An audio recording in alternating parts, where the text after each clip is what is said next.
yang dijamin oleh Allah surganya itu sesuai dengan dalil Al-Quran, innama yuridullahu liyudhiba ankumur rijsa ahlal baiti wa yutahhirukum tathira, itu hanya 5 orang, wakila 6. Ini saya ulang-ulang, 5 orang itu Kanjeng Nabi sendiri, Sayyidatina Fatimah, Sayyidina Ali, Hasan, Husain, dan yang keenamnya pembantu khadim daripada Rasulullah yang namanya Wasil. Ini kan logikanya begini, Wasil ini loh bukan dari suku Quraisy, beliau bukan darah daging Rasulullah, tapi dijamin surganya oleh Allah karena ikut jejak kanjeng Nabi. Makanya jangan pede-pedean lah, jangan terlalu pede. Ini bagi siapa saja, mau itu kiai kayak, mau Habib, mau itu Bagus, Lora, Raden, siapa saja. Kalau hanya tafakhur dengan nasabnya, kebanggaan orang tuanya, no, tidak bisa masuk ke dalam surga, tidak dijamin masuk surga karena diukur dari ketakwaan. Terus ada yang ngomong, wah kalau begitu menghinakan keluarganya Nabi. Kan ada yang komen gini, wah ini katanya orang-orang gak ngaji kepada kita gitu Gus. Orang sholat aja karena harus baca Allahumma sholli ala sayyidina Muhammad wa ala ali sayyidina Muhammad, bersolat kepada keluarga Nabi. Saya bilang, bukan ente yang keluarganya yang di dalam sholat itu, Ali Nabi di situ ya ahlul bait. Tuh, goblok kata saya itu. Ini kebedean, seakan-akan dia pengen masuk ke ranah rukun sholat. Wah, ong cicitnya Imam Ali Zainal Abidin juga mengaku. Jadi dalam salawat jadi rukun itu Allahumma sholli ala sayyidina Muhammad wa ala ali sayyidina Muhammad, itu keluarga Nabi yang memang sudah dijamin surganya, yang tadi disebutkan tadi. Nah ini ngajinya kadang-kadang nggak hatam atau gimana? Buka Barjanji, makanya kata Abah udah nggak ada sekarang yang baca Barjanji, bacanya Simtuduror, Ratib Al-Atos, apa lagi, Ratibul Haddad. Barjanjinya lupa dibaca. Nih kita buka dulu Barjanji sebentar ya. Allahumma salli wa sallim wa barik alaih. Sebelum baca kitab, wa akrim bihi min nasabi tahharahu Allah ta'ala min sifahil jahiliyah. Awrada Zainul Iraqi walidahu min mawridihil hani wa rawah.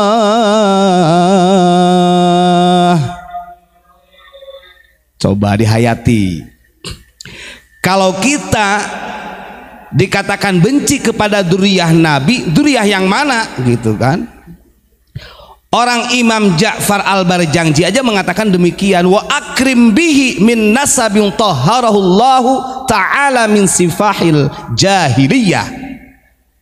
Jangan-jangan kita justru tercatatnya yang ujungnya jahiliyahnya nih, bukan kemurnian nasabnya. Kata beliau, wa akrim, muliakan kanjeng Nabi, muliakan keluarganya kanjeng Nabi, min nasabin tahharahullahu ta'ala min sifahil jahiliyah, dari segi nasab yang telah Allah sucikan dari keburukan-keburukan, kejelekan-kejelekan orang jahiliyah. Kalau kita lihat perintah ini untuk siapa saja ya, kita diperintahkan untuk memuliakan kanjeng Nabi, memuliakan duriyah-duriyah kanjeng Nabi disebabkan nasab. Karena kalau keluarga kanjeng Nabi yang betul-betul, dia akan bersih dari min sifahil jahiliyah. Gak ada di dalam dirinya terpatri tanda-tanda karakter sifat jahiliyah. Sementara kanjeng Nabi Muhammad SAW di dalam hadisnya mengatakan demikian, min alamatil jahiliyah salah satun, ada 3 tanda orang jahiliyah. Walaupun sekarang itu sudah modern, tapi kalau 3 tanda ini ada pada karakter seorang manusia, terpatri menjadi sifat kepribadian seorang manusia, maka dia dikatakan jahiliyah. Maka kalau ada 3 poin ini nempel dalam diri kita, kemudian kita membangga-banggakan kita seakan duriyah Nabi, yo gak bisa. Justru jahiliyahnya yang kepake. Yang pertama kata Nabi, siapapun itu Makanya dulu Bani Alawi saja dikritik oleh Imam Ghazali. Jauh-jauh di Alawi sekarang rame Bani Alawiyin. Ya karena ini gara-garanya. Satu tanda daripada orang itu jahiliyah adalah al-fakhru bil ahsab. Selalu membangga-banggakan nasab. Begitu. Maka siapapun itu, mau kiai, mau lora, tuh bagus, siapa saja ajengan, kalau dia hanya mengandalkan bisolahil aba, dengan kebaikan nenek moyangnya, berarti dia termasuk orang yang berkarakter jahiliyah.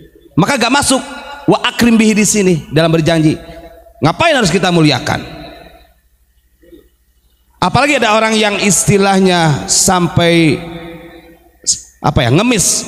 ngemis kepada orang untuk dimuliakan. Ente kalau gak hormat sama Habib, kan ada segitu.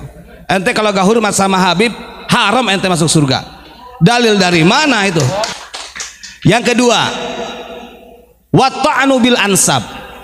Dari tanda karakter orang jahiliyah, walaupun di zaman modern seperti ini, dia akan selalu menghinakan nasab orang lain. Muhammad itu kakekmu apa kakekku? Ada kan? Ali itu jidmu apa jidku? Oh. Coba kira-kira siapa tuh saudara yang selalu menggaungkan kalimat-kalimat seperti itu? Kira-kira itu dari golongan kita atau dari orang imigran? Yang keras orang mana? Nah itu. Karena saya sudah wah ini Ustadz provokator, tak provokatori sekalian sama saya. Anda belum tahu, saya sering katakan kalau kita benci sama Habib, ngapain? Habib Soleh Al-Jufri, mutarjimnya Umar Hafid yang ada di Yaman, minta tolong kepada Abu Ya Mama Gufron sampai curhat dan lain segala bla bla bla macam-macam lah masalah jauzahnya. Kita nggak ada kebencian, kita hanya benci kepada orang-orang yang mempunyai karakter seperti itu. Karena nggak laku dalam berjanjinya. Kata Imam Ja'far al-Barjanji, wa akrim bihi min nasabin tahharahullahu ta'ala min sifahil jahiliyah. Orang yang nasabnya kepada Kanjeng Nabi itu jelas-jelas bersih dari sifat jahiliyah. Nah ini nongol yang mengaku-ngaku dzurriyyah Nabi, kemudian sifatnya sifat jahiliyah. Kira-kira hormati tidak? Tidak. Lawan jangan. Saudara, saya lanjutkan dulu berjanjinya ya. Ini kita harus memahami. Hafizal ilahu karamatan li Muhammadin aba'ahul amjada sawna li ismihi taraku sifaha falam yusibhum aruhu min adamin wa ila abihi wa ummihi. Nah ini kalau di Sunda namanya kinanti, kinantian. Dan mau ngartiin orang-orang imigran mah atuh kikian mah ngartiin. Taunya ya tarim ya tarim. Sok coba kita buka. Ketika orang ini dilahirkan di negeri Arab, jangan bangga dengan Arabnya. Kok bisa? Kita baca dulu. Jangan mentang-mentang seakan-akan, hei, jangan menghina orang Arab. Nabi Muhammad itu diturunkan dari Arab, goblok itu. Sekarang saya tanya, yang menyelesaikan bangsa Arab Kut-Kut di Madinah, kira-kira orang mana? Orang sano apa orang sini? Orang sini, orang Indonesia. Abu Ya Mama Armin. Gini saudara. Saudara siapa ini? Saudara semuanya. Kalau kita memahami dari takwil Al-Quran dan Sunnah, ketika Allah memerintahkan delegasinya, utusan Rasul bahasanya, ke suatu daerah, berarti di daerah tersebut sangat bobrok akhlaknya. Maka pantas sebelum Kanjeng Nabi hadir disebutnya Arab jahiliyah. Ya. Kalimatnya udah jelas. Kanjeng Nabi ini diutus itu untuk membersihkan jahiliyah. Lihat, Nabi Muhammad dimuliakan oleh Allah, keluarga Nabi dimuliakan oleh Allah bukan karena Arabnya. Hafizal ilahu karamatan li Muhammadin aba'ahul amjada sawna li ismihi. Allah Subhanahu wa ta'ala menjaga kemuliaan Nabi Muhammad dan bapak-bapaknya bukan karena lahir di bangsa Arab. Itu catat. Apa sebabnya?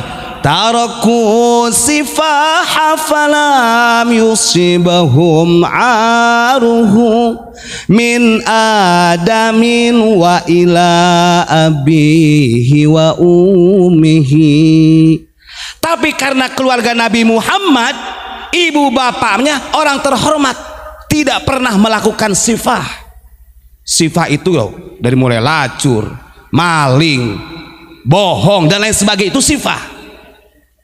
Dan itu genetiknya tetap dari Nabi Adam sampai ke ayah ibunya yang bernama Sayyidatina Aminah dan Abdullah.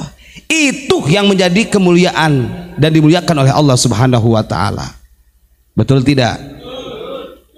Lawan jangan, saudara.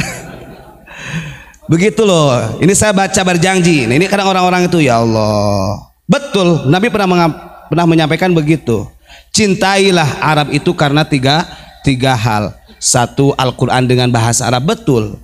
Kanjeng Nabi juga diturunkan di Arab, betul. Tapi ingat, kemuliaan yang Allah berikan di dalam berjanji ini karena memang beliau dzurriyyahnya kanjeng Nabi sampai Nabi Adam tarakus sifah, bisa menjaga diri. Sekarang di zaman sekarang orang baru istilahnya, kita kan nggak tahu, kita gak ada urus mau intisab nasabnya kepada Nabi ataupun tidak. Tapi kalau tiga karakter tadi terpatri dalam dirinya, berarti min alamatil jahiliyah. Naudzubillahi min. Nah ini biasanya kalau ada orang yang sok pinter nahu, wah kau dibacain min adamin. Ingat di sini masalah qawafi, ya. Dalam syair itu ada namanya rukhsah dan untuk menyesuaikan. Kalau dibaca diartikan min adama bacanya karena isim ghair munsharif. Kadang-kadang kan ada gitu, wah itu gak bisa baca, kita baca min adamin karena ini syair. Syair itu ada qawafi namanya, ya. Ada taronum. Belajar alfiyah dulu makanya. Udah nggak ada di sana alfiyah, adanya ya tarif gitu. Begitu. Wong nasrib dawara yudawiru juga dauron kok ya. Dawara yudawiru dauron itu tasrif dari mana? Allah karim. Masya Allah. Ini larasnya kalau pengen tahu ya, ini laras kinanti kalau di Sunda. Di sono nggak ada kinanti, nggak ada. Ya tarim ya, adanya itu. Adanya itu. Gitu ya. Ya tarim darkah. Begitu ya. Itu dalam berjanji. Kemudian kaitannya dengan kitab begini. Di dalam surat Al-Mu'minun ayat 101. Bismillahirrahmanirrahim. فَإِذَا نُفِخَ فِي الصُّورِ فَلَا أَنْسَابَ بَيْنَهُمْ يَوْمَئِذٍ وَلَا يَتَسَاءَلُونَ. Allah Subhanahu wa ta'ala berfirman, ketika sangkakala ditiupkan, trompet itu ditiupkan untuk bangkit yang kedua kalinya, maka fala ansaba bainahum yauma idzin. Orang yang punya ikatan nasab sekalipun itu sampai kepada baginda Rasulullah akan terputus. Gak ada nasab-nasaban ketika nanti kita dibangkitkan kembali. Bahkan wala yatasaalun, satu sama lainnya tidak ada yang kenal. Coba bayangkan. Makanya aduh Masya Allah, di sini dijelaskan oleh Ibnu Mas'ud pentingnya yatafakharuna bil ahsab. Nah di sini karena saking banyaknya orang-orang yang selalu membanggakan nasab, maka ayat ini harus jadi peringatan keras buat kita. Jangan sampai kita membangga-banggakan nasab. Kenapa? Al-Imam Ali Zainal Abidin menyampaikan, di sini nukil juga ya di sini, bahwasanya innallaha khalaqal jannata liman ata'ahu wa in kana abidan habasyian. Karena Allah Subhanahu wa taala itu menciptakan surga bukan untuk dzurriyyah Nabi tok, bukan untuk orang-orang yang punya nasab bagus saja. Tapi surga itu diciptakan oleh Allah untuk siapa saja yang taat kepada Allah, sekalipun dia adalah budak Habasyah, walaupun dari orang biasa. Kalau dia taat, dia masuk surga. Wa innallaha khalaqan nara liman asa'ahu wa in kana mulkan qurasyian. Dan begitu juga sungguh Allah telah menciptakan neraka bukan hanya untuk orang-orang yang bukan dzurriyyah Nabi saja seperti kita, tapi neraka diciptakan untuk siapa saja yang berbuat dosa kepada Allah, in kana mulkan qurasyian, sekalipun dia adalah dari suku Quraisy, dari dzurriyyah Nabi. Maka gak ada jaminan. Maka para hadirin, para netizen, kalau ada doktrin nanti yang ceramah, udah kemudian dia dengan mengisbatkan nasabnya, di dalam diri saya terdapat darah Rasulullah, andai kata begitu, jangan percaya. Karena wala taziru waziratun wizra ukhra, itu kalimat yang paling mutlaknya tuh. Di sini disampaikan oleh Imam Ali Zainal Abidin, neraka itu bukan hanya untuk orang kita seperti yang bukan keturunan baik gitu ya, tapi bagi siapa saja yang berbuat maksiat sekalipun itu punya nasab yang bagus ke Bani Quraisy, artinya kepada Rasulullah. Hayhat, kata Imam Ali Zainal Abidin, jauh kalau kita istilahnya menobatkan diri sebagai ahlul bait. Na'udzubillahi min dzalik. Begitu saudara ya. Jangan kira bahwa yang kita sampaikan ini, wah ini nanti dikiranya adalah provokator lagi ya. Saya provokatori terus kalau begitu, karena kita mengenali dari para habaib itu banyak, dan tidak menutup kemungkinan dari habaib juga ada yang soleh, ya ada, sama seperti ulama gitu. Ulama juga ada yang soleh, ada ulama yang lebih menakutkan melebihi daripada Dajjal juga ada gitu. Makanya saya katakan ini buat kita semua, dan siapa saja kalau istilahnya hanya mengandalkan dari nasab dan lain sebagainya, maka surga ini tidak bisa jadi jaminan.